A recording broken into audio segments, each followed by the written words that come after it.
we understand that Ukraine will have to talk Russia. அது இது சொன்னது டிமித்ரி குலேபா அவர்கள், உக்ரைனோட ஃபாரின் மினிஸ்டர் அவர்கள். இவர் தரப்புல இருந்து இந்த போல ஸ்டேட்மெண்ட் வந்துருக்குது.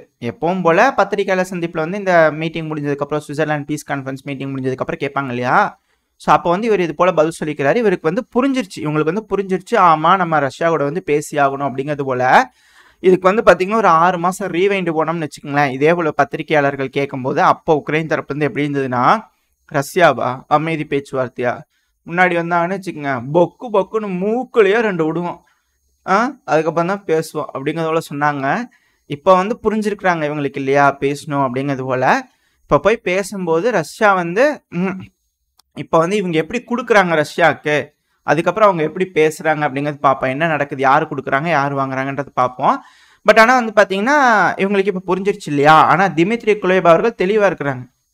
அதாவதுங்க, நாங்கள் பேசுவோம், அதுக்குன்னு ஒரு நேரம் வரும், அதுக்குன்னு ஒரு விதம் இருக்குது, புரியுதுங்களா? அதுக்குன்னு இந்த அல்டிமேட்டிசம் கொடுக்குறாங்கல்ல, இப்பெல்லாம் பேசக்கூடாது, புரியுதுங்களா? அதுக்குன்னு ஒரு விதம் இருக்குது அப்படிங்கிறது போல பேசிக்கிறாரு. என்ன விதத்தில் ரஷ்யா பேசுவாங்க இவங்க வந்து சொல்லி கொடுக்குறாங்க ரஷ்யாவுக்கு. ஸோ புரிஞ்சுக்கிட்டு ரஷ்யா வந்து அதுக்கு ஏற்ற மாதிரி அந்த விதத்தில் பேசுவாங்க அப்படிங்கிற மாற்று கருத்து இல்லை. புரிஞ்சிடலாம் விதம் என்ன மாதிரி இருக்கும்னு. ஏன்னா இப்போ ஜூன் மாதம் ஆச்சு, ஜூன் மாதம் பாதி ஆயிடுச்சு. என்னங்க, ஜூலை, ஆகஸ்ட், செப்டம்பர், அக்டோபருங்கும்போது அப்படியே எல்லாம் அப்படியே ஆயிரும். ஏன்னா 80% எலக்ட்ரிக்கல் இன்ஃப்ராஸ்ட்ரக்சர் காலி. ஆல்ரெடி இப்போ இந்த 2-3 நாளைக்கு முன்னாடி இந்த உக்ரைனோட கேபிட்டலான கீவ்ல இருக்கக்கூடிய ஒரு ஆயில் ஸ்டோரேஜ் மேலே ஒரு தாக்குதல் பண்ணிக்கிறாங்க. அதுக்கு 3 நாள் ஆயிருக்குது. அந்த தீயணைக்கிறதுக்காக அவங்க 3 நாள் போராடி தீயணைச்சிருக்காங்க. இப்போ வந்து பார்த்தீங்கன்னா உக்ரைன் வந்து ரஷ்யாவோட கேஸ் ஸ்டோரேஜ் ஃபெசிலிட்டி அடிச்சிட்டாங்க. ஓகேங்களா? ஆல்ரெடி ரஷ்யாவோட இந்த ஆயில் ஃபெசிலிட்டி மேலே கை வச்சதுக்கு தான் இங்கே உக்ரைனில் 80% கரண்ட் இல்லாமல் போச்சு. இப்போ வந்து கேஸுக்கு போயிருக்கிறாங்க. இதில் என்ன ஒரு ஹைலைட்னா, எங்கள் யூரோப்பியன் யூனியன் அந்த கேஸ் உங்களுக்கு வச்சிருக்கிறங்க கேஸுங்க, அது மேலே ட்ரோனை கொண்டு வந்து அடிச்சிருச்சு இந்த உக்ரைனு அப்படிங்கிறத சொல்லிட்டாங்கன்னா, உக்ரைனில் யூரோப் ஆடி போயிடும். என்னங்க சொல்கிறீங்க அப்படிங்கிறது போல. ஏன்னா தேவைப்படும் இல்லையா? வின்டர் இஸ் கம்மிங், திரும்பவும் வின்டர் வரதான் போகுது. வாழ்க்கை ஒரு வட்டம்னு சொல்லுவாங்க இல்லையா? ஸோ அதனால தான் இன்னொரு 3 மாதத்தில் தெரிஞ்சிடும் எந்த விதத்தில் யார் பேசணும் அப்படிங்கிறது போல்.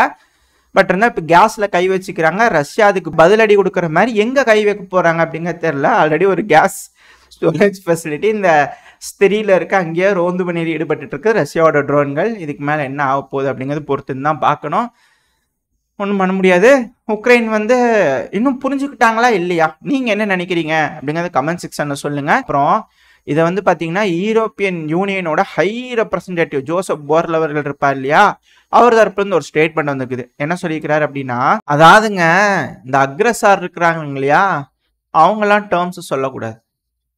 அதாவது இந்த புட்டின் அவர்கள் கொடுத்துக்கிற டேர்ம்ஸ் எல்லாம் சுத்தமாக ஒத்துக்கவே முடியாது. என்னங்க அவர் பேசுகிறார், அவர் சொல்றதை கேட்டு நடந்துக்கணுங்க ரஷ்யா அப்படிங்கிறது போல ஒரு தரப்புல இருக்குது. ஆனால் ரஷ்யாவோட அனலிஸ்ட்லாம் என்ன சொல்றாங்கன்னா, சார் நீங்க பேசுனது 100% உண்மைங்க சார், நீங்க சொல்றதான் நாங்களும் சொல்றோம், அக்ரஸார் பேசவே கூடாது முதல்ல அப்படிங்கிறது போல.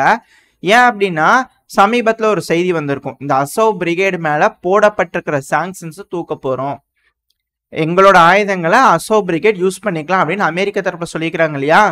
இப்போ அந்த கேள்வி எடுத்து முன்வைக்கிறாங்க, எங்க அமெரிக்கா அசோவ் பிரிகேடு மேலே நீங்கள் சாங்ஷனை போட்டீங்க அப்படின்னு. இப்போ தானே அதுக்கான இப்போ வந்து அவங்க நன்றி சொல்லிக்கிறாங்க அசோவ் தரப்புலேருந்து. ரொம்ப நன்றிங்க அமெரிக்கா, உங்கள் ஆயுதங்களை எங்களை யூஸ் பண்ண விட்டதுக்கு ரொம்ப நன்றிங்க அப்படின்னு அவங்க தெரிவிச்சுக்கிறாங்க.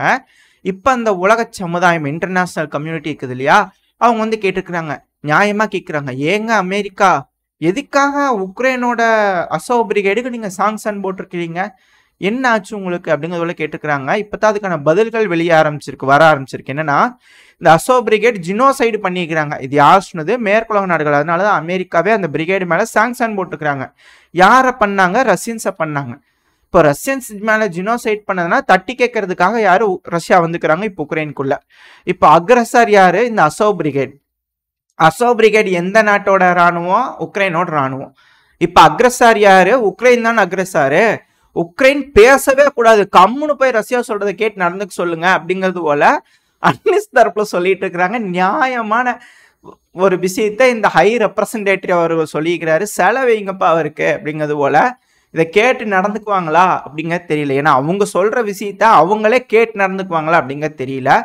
இதுக்கு மேலே சொல்லியிருக்கிறோம், 4 பேர் அப்படியே பகிரப்பட்டுச்சு அப்படின்னா, 4-5 பேர் தெரிஞ்சுக்கிட்டாங்க அப்படின்னா, என்ன மாதிரியான பதில்கள் அவங்க கொடுக்க போறாங்க அப்படிங்கிறத நம்ம வெயிட் பண்ணி பார்ப்போம். யூரோப்பியன் யூனியனோட ஹை ரெப்ரசன்டேட்டிவ் சொன்னதை யூரோப்பியன் யூனியனே கேட்க மாட்டாங்களா அப்படிங்கிற கேள்வி வந்திருக்கு. சரி பார்ப்போம் என்ன நடக்குதுன்னு. அடுத்தது ஃபின்லாண்டோட அதிபரான அலெக்சாண்டர் ஸ்டப் அவர்கள், அவர் தரப்புன்னு ஸ்டேட்மெண்ட்ஸ் வந்திருக்கு. ஏன்னா கேட்டிருப்பாங்க இல்லையா, என்னங்க உக்ரைன் இப்போ பேச்சுவார்த்தை நடத்தலாங்களா, இப்போ கொஞ்சம் நல்லா சௌரியமா இருக்கிறாங்களா, நீங்க என்ன நினைக்கிறீங்க இதை பத்தி அப்படிங்கிறது போல கேட்டதுக்கு அவரும் சொல்லிக்கிறார். அதாவது ரொம்ப கண்ட்ரோல்டா பேசுறேன், நீங்க புரிஞ்சுக்குவீங்க அப்படின்னு நினைக்கிறேன். ஓகேங்களா, செய்திகள்லாம் அந்த மாதிரி வந்துட்டு இருக்கு. அதனாலதான் இப்ப இவர் தரப்புல இருந்து என்ன சொல்லிக்கிறாங்க அப்படின்னா, அதாவதுங்க கொஞ்ச நாளைக்கு முன்னாடி இருந்ததை விட இப்போ வந்து உக்ரைன் கொஞ்சம் பெட்டர் பொசிஷன்ல தான் இருக்கிறாங்க. அதனால தாராளமா பேச ஆரம்பிக்கலாம் உக்ரைன். நான் இப்போ பேசலின்னா அப்புறம் பேசுறதுக்கு ஒண்ணுமே இருக்காது இல்லையா அப்படிங்கிறது போல எடுத்துக்கலாம். பட் ஆனால் சொல்லிக்கிறார். ஓகேங்களா, அது மட்டும் இல்லாம பல நாடுகள்ல இருந்து வந்துக்கிறாங்க, ரெப்ரஸன்டேட்டிவ்லாம் வந்துக்கிறாங்க, மிடில் ஈஸ்ட், ஏசியா, இவங்களாம் வந்துக்கிறாங்க. அவங்களாம் வந்து பார்த்து புரிஞ்சிருக்கிறாங்க, இதனால உக்ரைனோட டேர்ம்ஸ்ல இந்த பிரச்சனைக்கு ஒரு தீர்வு கொண்டு வந்து அமைதி கொண்டு வரலாம். அதனால இப்போ உக்ரைன் வந்து நல்ல பொசிஷன்ல இருக்கிறாங்க, பேசலாம், நெகோசியேஷன் பண்ணலாம், தப்பில்லை, பேச ஆரம்பிக்கலாம் ரஷ்யா கூட அப்படிங்கிறதோட இருக்கு. இது எல்லாத்துக்குமே இன்னொரு பாயிண்ட் சொல்லிக்கிறாரு, என்ன அப்படின்னா, அதாவது சீனா வந்து கொஞ்சம் இம்பார்ட்டன்டான ரோல் பிளே பண்ணிக்கிறாங்க இந்த இடத்துல. அவங்களுக்கு வந்து பவர் இருக்குது, அவங்க பவர் அவங்களுக்கு தெரியல. இங்கே வந்து அட்டென்ட் பண்ணி என்ன கேட்டுட்டு எல்லாம் பண்ணிட்டு ரஷ்யாவுக்கு ப்ரெஷர் கொடுத்து, ரஷ்யாவை வந்து அவங்க ப்ரெஷர் கொடுத்து பண்ணலாம், அவங்களுக்கு அந்த அளவுக்கு பவர் இருக்கு. பண்ணியிருந்தாங்க அப்படின்னா வேற லெவலில் இருந்திருப்பாங்க சீனா. அவங்களுக்கு தெரியலிங்க, அதனால நான் வந்து அர்ஜி பண்ணுறாங்களே, சீனா உங்கள் பவர் என்னன்னு காட்டுங்க, ரஷ்யா கிட்ட காமிச்சு இந்த பிரச்சனைக்கு ஒரு முடிவு கொண்டு வாங்க உக்ரைனோட டேர்ம்ஸில், புரியுதுங்களா அப்படிங்கிறது போல இவர் தரப்புலேருந்து ஸ்டேட்மெண்ட்ஸ் வந்திருக்கு. எனக்கு ஒரு விஷயம் புரியலிங்க, இப்போ இருக்கக்கூடிய கள நிலவரமாக இருக்கட்டும், ரஷ்யாவோட முன்னேற்றமாக இருக்கட்டும், இதெல்லாம் வச்சு பார்க்கும்போது ரஷ்யா ஜெயிக்கிறாங்களா இல்லை தோக்குறாங்களா எனக்கு ஒன்றுமே புரியல. நீங்கள் தான் பார்க்குறீங்க, தினமும் பதிவுகள் போடுறோம், ஒரு வேளை நான் ஏதோ தப்பாக செய்திகள்லாம் உங்ககிட்ட கொடுக்குறேன்னா எனக்கு ஒன்றுமே புரியல. ரஷ்யாவோட பகுதிக்குள்ளே போய் உக்ரைன் ஏதாவது பிடிச்சி வச்சுக்கிறாங்களா அப்படிங்கிறதே எனக்கு தெரியல. ரஷ்யா ஏதோ தோத்துக்கிட்டு இருக்கிற மாதிரியே இவங்களாம் பேசிகிட்டு இருக்கிறாங்க. உண்மையா என்ன அப்படிங்கிறத நீங்களே கமெண்ட் செக்ஷனில் சொல்லுங்கள். ஏன்னா இவங்க வைக்கிற டேர்ம் உக்ரைனோட டேர்ம்ஸ் படி ரஷ்யா கேட்டுக்கணுங்கிறாங்க, அது எப்படி என்னன்னு தெரியல. ஒருவேளை ரஷ்யா தான் தோக்குறாங்களோ அப்படிங்கிற சந்தேகங்கள் வருது. இவங்க அந்த அளவுக்கு நம்புறாங்கன்னா இந்த ரஷ்யா உக்ரைன் பிரச்சனையை தினமும் பார்க்கறது இவங்க வேலையா இருக்குமா என்ன? அவங்க வேலையை பார்த்துட்டு இருக்கிறாங்க, அதனால என்ன சொல்றாங்களோ அதை மட்டும் கேட்டுக்குவாங்கன்னு நினைக்கிறேன். களத்தில் இருக்கக்கூடிய நிலவரங்களை நம்மள மாதிரி தெரிஞ்சுக்க முடியுமா இவங்களால? அதனாலதான் இவங்க இப்படிலாம் பேசுறாங்களோ அப்படிங்கிற ஒரு சந்தேகம் வருது.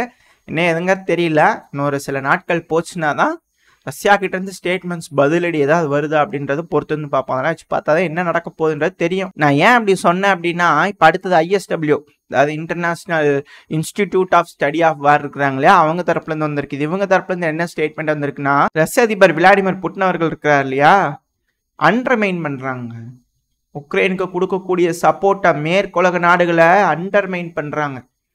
இல்லைன்னா இது போல ஸ்டேட்மெண்ட் வந்திருக்குமா அவர்கிட்ட இருந்து? என்ன சொல்றாரு, கர்சனை முழுமையா விட்டுட்டு போயிடணும், ஜாப்ரோசேஸையும் முழுமையா விட்டு போயிடணும், டொனஸ்கை முழுமையா விட்டு போயிடணுமா, அப்பதான் பேச்சுவார்த்தைக்கு வருவாங்களா? அப்பதான் வந்து உட்காந்து உடசாவேன்னு கேட்டுக்க முடியும் இல்லையா? அது அவங்க சொல்லலை ISW, இது வந்து நம்ம சொல்றோம். ஆமா, உடசாவை கொடுங்க, என்ன தப்பு இல்லையா அப்படிங்கிறத சில நபர்களோட மனசுல இருக்கும். நான் 2 வருஷமா சண்டை பிடிச்சிக்கிறீங்க, ரஷ்யாவுக்குள்ள தாக்குதல் பண்ணிக்கிறீங்க, ஏகப்பட்ட இழப்புகள் நடந்திருக்கும். 2 வருஷத்துக்கு முன்னாடியே இந்த அக்ரிமெண்ட்லாம் ஓகேன்னு சொல்லி கையெழுத்து போட்டிருந்தா இந்த இழப்புகள்லாம் நடந்திருக்காது, உக்ரைனும் நல்லா இருந்திருக்கலாம், ரஷ்யாவும் நல்லா இருந்திருக்கலாம். இந்த நேட்டோ தேவையில்லாமல் நேட்டோ ஆசையை காமிச்சு எல்லாம் பண்ணிட்டாங்க. சரி ஓகே, புலம்பல்கள் இது போல சில அனலிஸ்ட் தரப்புல இருக்குதான் செய்யும், அது வந்து வந்துகிட்டு இருக்கு, அதை நம்ம பார்த்துட்டு தான் இருக்கிறோம். ஆனால் இப்போ ISW தரப்பு வந்து இவ்வளோ தீர்க்கமாக நம்புறாங்களே, ஃப்ரண்ட்லைன் அனாலிசிஸ்னால் இவங்க தான் கொடுக்குறாங்க, ரஷ்யா இந்த பகுதியில் முன்னேறிட்டு இருக்குதுன்னு. உக்ரைன் இந்த பகுதியில் முன்னேறிடுச்சுன்னு கேட்டே ரொம்ப நாள் ஆகிப்போச்சு. என்ன சொல்கிறாங்க, இவங்க அண்டர்மைன் பண்ணுறாங்களா இல்லை அவங்க அண்டர்மைன் பண்ணுறாங்களா அப்படிங்கிறது தெரியல. யார் அண்டர்மைன் பண்ணுறாங்க அப்படின்னு நீங்கள் நினைக்கிறீங்க அப்படின்ற உங்களோட கருத்துக்களை கமெண்ட் செக்ஷனில் சொல்லுங்கள். நான் ஒரு கன்ஃபியூஷனில் இருக்கனால உங்களோட பதில்கள் வச்சு நான் கொஞ்சம் தெளிவடைஞ்சுக்குவேன். அதனால் அடுத்தடுத்த பதில் நம்ம தெளிவாக பார்க்க ஆரம்பிச்சிடலாம். இதோட இந்த பதிவு நான் முடிச்சிடலாம். இந்த பதிவு எப்படி இருந்துச்சு, உங்களுக்கு பிடிச்சிருக்கா? பிடிச்சி நான் லைக் பண்ணுங்க, உங்க ஃப்ரெண்ட்ஸ் அண்ட் ஃபேமிலியோட ஷேர் பண்ணிக்கோங்க. அதோடய மறக்காம இந்த பதிவு பற்றின உங்களோட கருத்துக்களை கமெண்ட் செக்ஷனில் சொல்லுங்க. இந்த பதிவு நல்லா இருக்குன்ற நம்பிக்கையில் அடுத்த பதிவில் உங்களை சந்திக்கிறேன். அது வரைக்கும் ஸ்டே சேஃப். பாய்.